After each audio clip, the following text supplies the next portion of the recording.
안녕하세요. BTX입니다. 오늘은 요한복음 10장을 살펴보겠습니다.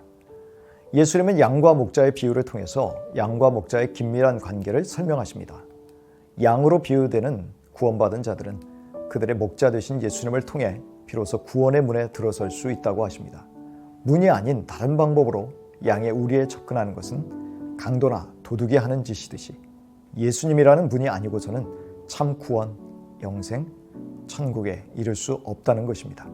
다른 말로 하면 종교적인 열심이나 의로운 행위들이 결코 구원의 길이 될 수 없다고 하신 것이죠. 유일한 구원의 문이신 예수님을 믿어야만 구원받을 수 있음을 알아야 합니다. 양은 청각이 발달되어 있어서 자기 목자만의 독특한 음성을 알아듣는다고 합니다. 목자는 여러 양들 중에서 자기 양들의 이름을 부르고 양은 자기 이름을 부르는 목자의 음성을 듣고 따라간다고 하지요.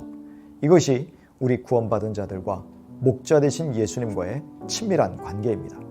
즉 우리는 시끄러운 세상 속에서도 각자를 부르시는 목자 되신 주님의 음성을 듣고 순종하는 것이 우리 신앙인들의 참 모습임을 알아야 합니다.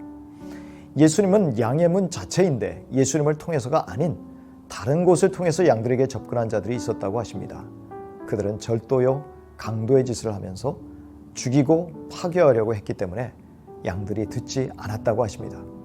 이들은 자기들이 목자인 듯 행세했던 종교 지도자들을 가리킵니다.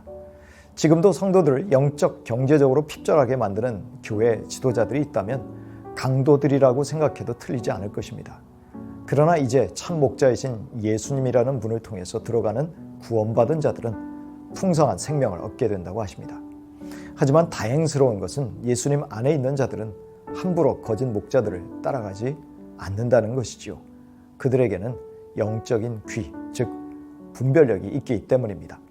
예수님은 선한 목자로서 사꾼과 달리 양들을 위하여 목숨을 버리십니다. 이것은 단순히 목자이신 예수님의 자발적인 선택입니다.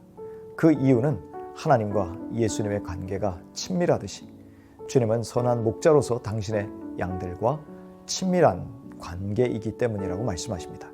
이렇게 선한 목자이신 그리스도께서 자신의 목숨을 스스로 버리고 부활을 통해 그 목숨을 다시 얻는 것은 아버지가 아들을 사랑하는 이유이기도 합니다. 예수님이 아버지의 뜻, 명령에 순종하시기 때문입니다. 예수님은 당신의 음성을 듣고 예수님 안으로 들어올 사람들이 이후에도 많이 있을 것이라 알려주십니다. 이들은 유대인들뿐만 아니라 미래의 이방의 전 세계의 교회들도 가리키고 있는 것입니다. 이러한 말씀에 어떤 유대인들은 예수님이 귀신 들렸다고 말하기도 하였고 혹자는 어떻게 귀신 들린 자가 눈먼 사람의 눈을 뜨게 하겠느냐고 말하였습니다. 예수님을 유일한 구원자로 믿지는 않더라도 긍정적인 시각을 가진 사람들도 있었음을 알 수 있습니다. 유대인들은 예수님이 그리스도인지 확실히 밝히라고 압박하였습니다. 이때는 성전 봉헌절인 겨울이었습니다. 오세오경에 기록된 6월절, 77절, 초막절 외에 불임절과 같이 하나님의 큰 구원을 기념하여 추가된 절기입니다. 예수님은 그동안에 당신이 하신 말씀과 하나님 아버지의 이름으로 행한 일들을 그 증거로 제시하십니다.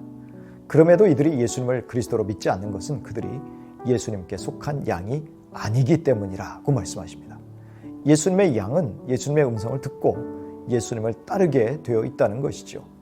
예수님을 따르는 자들은 영생을 받고 영원히 멸망치 않을 것이라고 확실한 약속을 주십니다.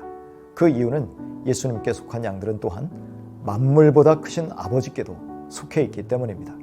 그렇기 때문에 영생을 얻은 자들의 구원은 절대적으로 안전하다고 선언하신 것입니다. 그런 면에서 예수님과 아버지는 하나라고 선언하십니다. 우리는 예수님과 아버지의 안전한 손에 있음을 강조하신 것입니다. 그렇게 예수님은 스스로 하나님이라 분명히 선언하셨습니다. 그러나 유대인들은 예수님이 자신을 하나님과 하나라고 말한 것을 신성모독의 언사라고 하여 예수님을 돌로 치려고 하였습니다. 그러자 예수님은 시편 82편 6절의 아삽의 시에 당시 정치 지도자들을 가리켜서 신이라고 불렀다고 하십니다. 이들은 한낱 인간에 불과했지만 성령의 감동을 받은 시인이 그렇게 표현했다면 하나님이 거룩하게 하여 보내신 하나님의 아들이 자신을 하나님의 아들로 말한 것이 무슨 잘못이냐고 반문하시는 것이지요. 예수님은 이들에게 분노하지만 말고 당신이 행하신 기적을 다시금 생각해보라고 도전하십니다. 이것들은 하나님이 예수님을 통해서 행하신 기적이 아니냐는 것이지요. 그렇다면 그들은 곧 예수님이 아버지 안에, 그리고 아버지께서 예수님 안에 있음을 깨달아 알게 될 것이라고 하십니다. 그러나 이것을 믿지 못하는 자들은 예수님을 체포하려고 했습니다. 예수님은 그 자리를 피하시고 요단강 건너편으로 가셔서 머무셨습니다.